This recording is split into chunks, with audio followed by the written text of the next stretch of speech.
We will begin our review of the Mesopotamian flood tradition with the two long epics known as Atrahasis and Gilgamesh. These are two seminal pieces of Mesopotamian literature. They each tell their own story. However, both integrate into the plot a chapter which tells of the primeval flood. While the setting is very different in each myth, their descriptions of the flood itself are very similar, including small details. We will first describe the general storyline of each of these pieces and then focus on how they portray the flood. These two tablets belong to the Atrahasis story, so another flood story.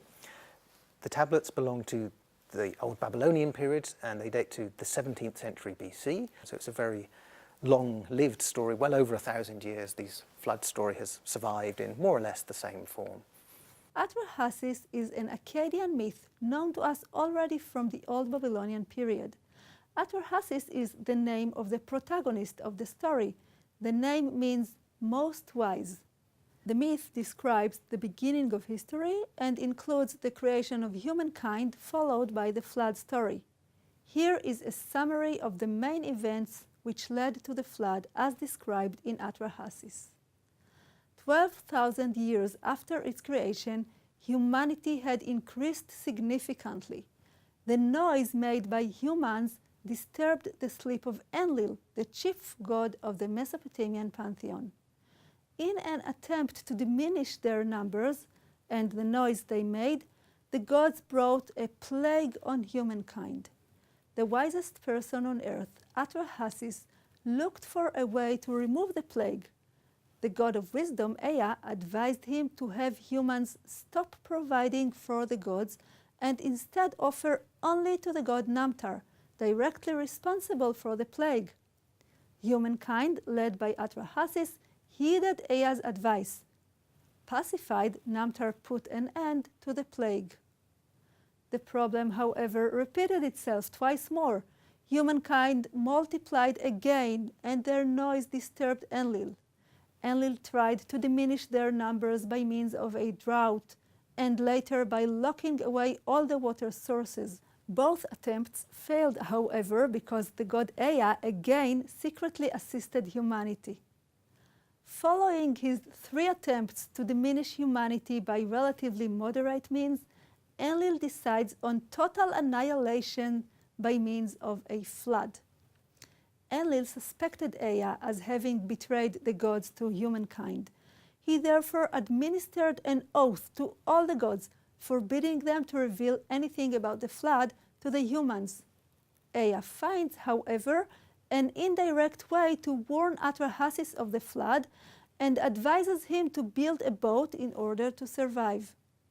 From this point on, the flood story in Atrahasis is very similar to its counterpart in Gilgamesh. So before continuing to relate this fascinating story, we should present a brief introduction to the Epic of Gilgamesh. The Gilgamesh epic is the most important and influential myth in Mesopotamian culture.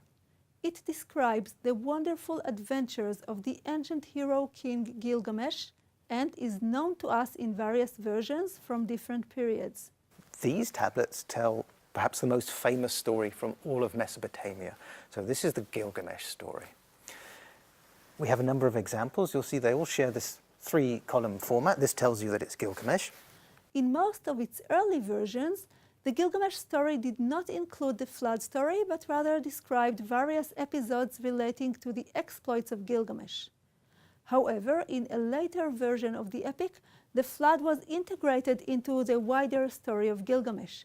This version, considered to be the canonical epic of Gilgamesh, was composed according to Babylonian tradition by a gifted author by the name of Sin Leki Unini. The name means Sin, the moon god, accept my prayer. The version composed by this author was based on many earlier texts combined together.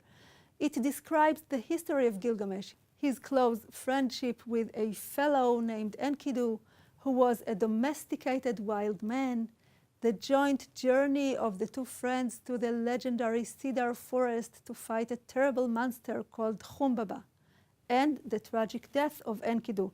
Gilgamesh's soulmate.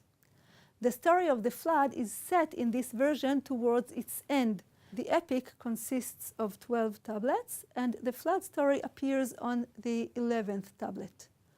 Following the death of his beloved friend Enkidu, Gilgamesh could find no rest. The terror of death awaiting him disturbed his peace. He decided to set out on a quest for eternal life. The object of his search was the legendary hero of the ancient flood who was granted eternal life by the gods after surviving the flood. Here, this hero is not called Atrahasis, but Utnapishtim. The meaning of the name Utnapishtim is probably long life, although the etymology is somewhat complicated. You will find more details regarding this name on the course website. Gilgamesh is determined to find Utnapishtim so that he can reveal to him the secret of eternal life. He embarks on an exhausting journey to Utnapishtim's abode. During the journey, Gilgamesh encounters dangerous lions, fights human scorpion creatures, and crosses a dark tunnel connecting the rising and setting of the sun. He then reaches a wondrous garden on whose trees precious jewels blossomed, and crosses the sea of death that kills those who touch its waters.